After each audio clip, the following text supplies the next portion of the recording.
Soft commodities यानी अनाज, क्या इसकी महंगाई एक बार फिर से वापस आ रही है? इंटरनेशनल डेटा अगर देखें तो ऐसे संकेत बिल्कुल मिल रहे हैं, चाहे वो फिर गेहूं हो, चावल हो, मक्का हो, सोयाबीन हो, पाम ऑयल, सूरजमुखी का तेल, इन सब में अगर आप देखें तो पिछले एक हफ्ते और एक महीने में अच्छी खासी तेज़ी आ चुकी है। इवन जिनमें एक महीने पहले नेगेटिव रिटर्न था, वहाँ एक हफ्ते में 4-5% तक के उछाल आ चुके हैं। इनको हम सॉफ्ट कमोडिटीज़ कहते हैं। इस सॉफ्ट कमोडिटीज़ में एक और तड़का लग रहा है कच्चे तेल का, जो अब $83 के ऊपर निकलता हुआ दिखाई दे रहा है। लगातार तेज़ी बनी हुई है। अब समझते हैं इसको कि क्यों ये तेज़ी आ रही है और क्यों इन्फ्लेशन का खतरा पूरी दुनिया में एक बार फिर से बढ़ता दिख रहा है। देखिए, अभी एक रिसेंट डेवलपमेंट हुआ कि जो यूक्रेन से कमोडिटीज़ को एक्सपोर्ट किया जा रहा था, उसके लिए शिप निकलती थी। एक कॉम्प्रोमाइज़ था, एक समझौता था, लेकिन वो समझौता रूस ने तोड़ दिया है।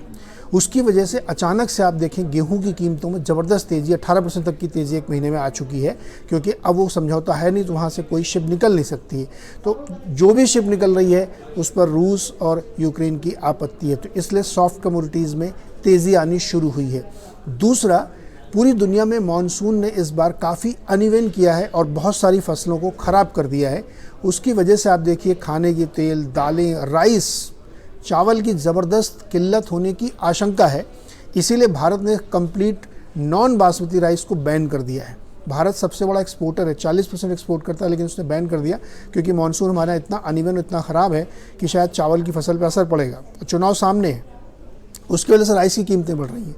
यही हाल लगभग सभी सॉफ्ट कमोडिटीज़ का है, चाहे वो चाय हो, फिर चाहे कॉफ़ी हो, इवन शुगर में भी यही चीज़ देखने को मिल रही है।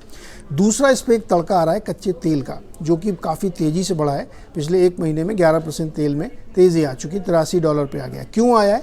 क्योंकि एक तो बहुत लो गया था और वहाँ से उसने बाउंस इसलिए किया क्योंकि चीन की तरफ से उनकी इकोनॉमी को रिवाइव करने के लिए बहुत सारे कदम उठाए जा रहे हैं, जिससे उनकी डिमांड बढ़ सकती है। सरकार स्टिमुलस देने की तैयारी कर रही है, ब्याज दरें कम कर रही है, इंडस्ट्री को सपोर्ट कर रही है, तो क्रूड की बहुत ज़्यादा डिमांड बढ़ने की आशंका है, उम्मीद है। और चीन दूसरा सबसे बड़ा इम्पोर्टर है क्रूड ऑयल का, तो इसलिए क्रूड की तेज़ी, अब जैसे ही क्रूड की तेज़ी होगी तो आपकी सभी प्रकार की कमोडिटीज़ और महंगी होंगी, क्योंकि ट्रांसपोर्टेशन में कच्चे तेल यानी पेट्रोल, डीजल का इस्तेमाल होता है। इसलिए हमें लगता है कि ये जो कमोडिटी का इन्फ्लेशन है, ख़ास तौर पे खाने पीने का इन्फ्लेशन है, ये एक बार फिर से बाउंस करता हुआ दुनिया भर में दिख रहा है। अगर ये ट्रेंड एक महीने और कंटिन्यू रहा तो वाकई काफ़ी गंभीर समस्या हो जाएगी और बहुत सारे सरकारों को इसके लिए इमरजेंसी प्रोविजंस भी करने पड़ सकते हैं।